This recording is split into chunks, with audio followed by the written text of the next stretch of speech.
What is up, everybody? The Perils in Paradise first patch of the expansion has hit.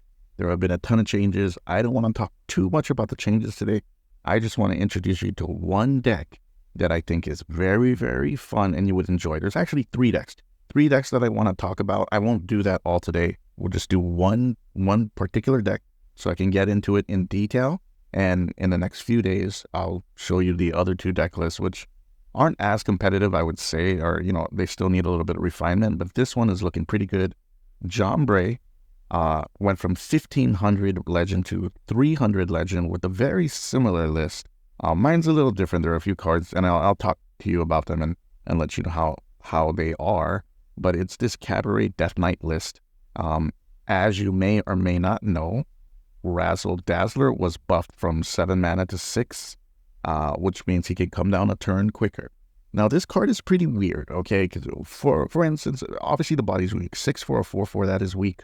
But it'll summon a 5-cost minion with it. If you have cast no spells this game, you'll at least get 2 minions, right? So stat-wise, on average, you're going to get more than 6 mana worth of stats. But you don't know what you could get. You could get the 5/5 mech, you can get, Sylvana, you can get any number of, I'm sorry, not Sylvanas, but you can get any number of potential 5-drops, which is kind of random. However, for every spell school you cast, you get one more 5-drop.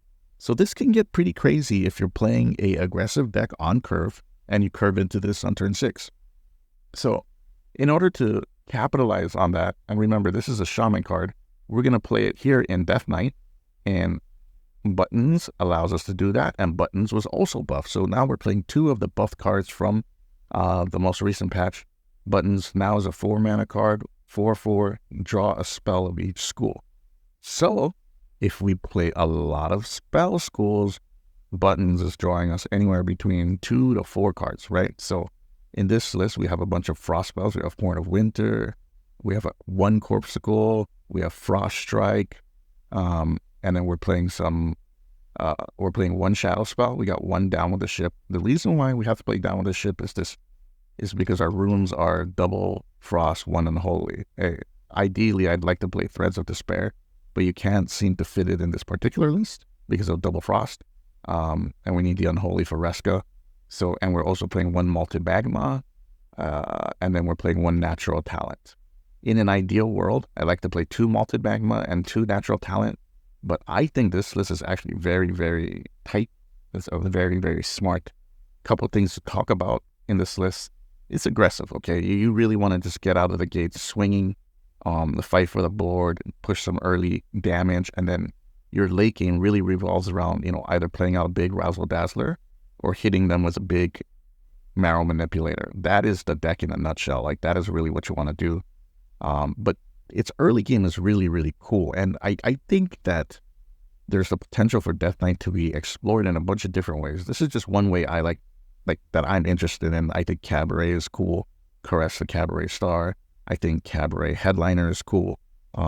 So I want to build upon that type of archetype. But I could definitely see like a Death Rattle, Yelling Yodeler, or other type of deck working out for people. But for me, this is what I want to play. We'll talk about card choices really quickly. Horn of Winter, it's a frost spell, but this is also a tempo card, right? This allows you to do more in a turn with your existing mana. So now your turn 2, you can play 2 2-drops or whatever it may be. And this deck is heavy on 2-drops. Miracle Salesman, probably the best 1-drop in the game, neutral 1-drop in the game. Brittlebone Buccaneer, this is like the star of the show for a lot of the early game. You play this on 2, most decks won't be able to deal with it. And this curves into, like maybe you play another Miracle Salesman, maybe play a Dreadhound Handler plus Miracle Salesman, maybe you just play Chillfowl and Baron on 3. Like, all your early game creatures, they all have Death Rattle.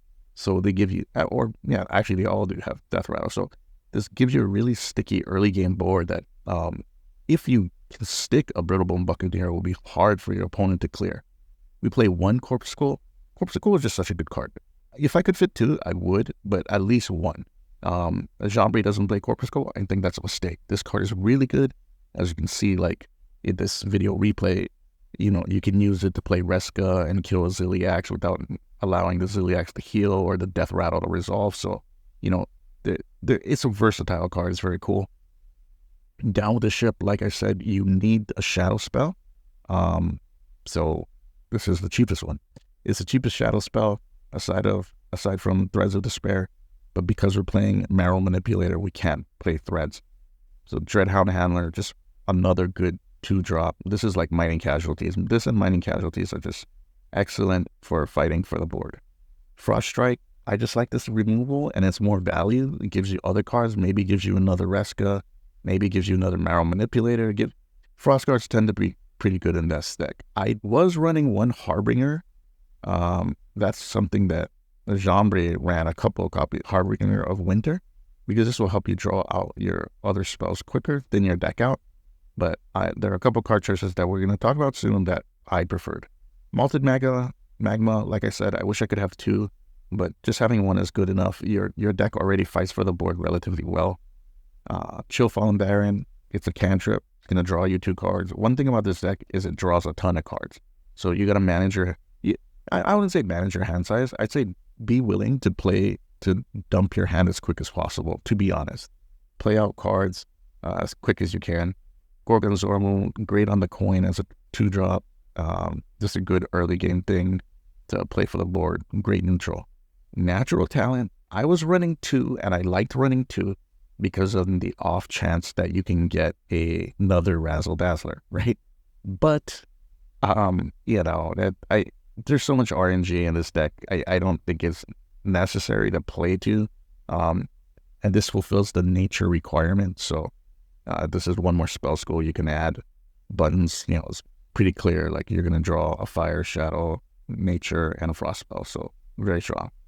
Cabaret Headliner, this is a great tempo card, especially if your early game has spells in hand, because you play this on 4, and most likely you can play every other spell in your hand, aside from Natural Talent.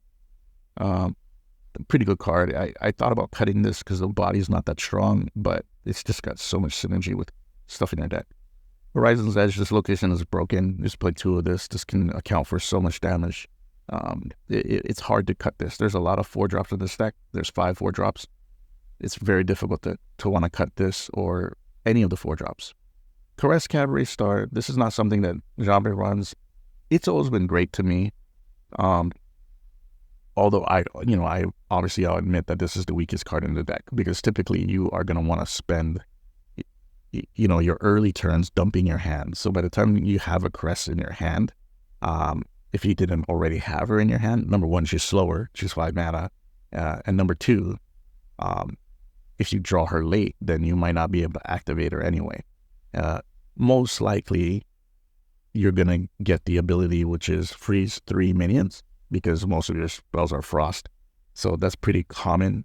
But of course, combining it with any of the 3 other things, 6 damage, +2/+2 taunt, or kill 2 random enemy minions, those are all great. So I like the versatility. It's a good card. Marrow Manipulator, more often than not, this is like your endgame win con. It accounts for 10 damage, and if you're losing the board, which will be difficult, like it's going to help you get that back. It can just help you burst down an opponent. It's a good card. Razzle Dazzler, obviously, this is the reason why we made this deck. Like I said, when you play this, you'll notice on the card text, it'll put a number in parentheses. The number in parentheses is how many copies of a card it'll have. So if it says 3, or how many times it's going to repeat the effect. So if it says 3, that means you're going to have 5 creatures on board. You're going to have a Razzle Dazzler, the original 5-cost minion, and 3 more. Okay? So keep that in mind. Like, you don't need to go crazy. Like, even if you cast 2 spells, that means 4 creatures for 6 mana. So, don't get too crazy with it. Like, don't hold it too long. Just be willing to play it on curve as long as you set up a couple spells at least, right? It is a pretty dope card. And lastly, of course, Reska.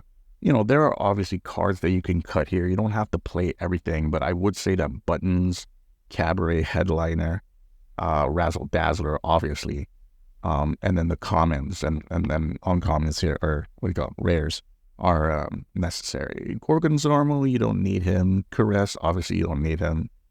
Reska, I would suggest you have if you're Death Knight player. But this is a deck in a nutshell. You've seen some videos here that I've been showing. So, let me know what you think. There are 2 other decks I'm going to talk about in the future, but we'll pace it out. We'll kind of try to space it out.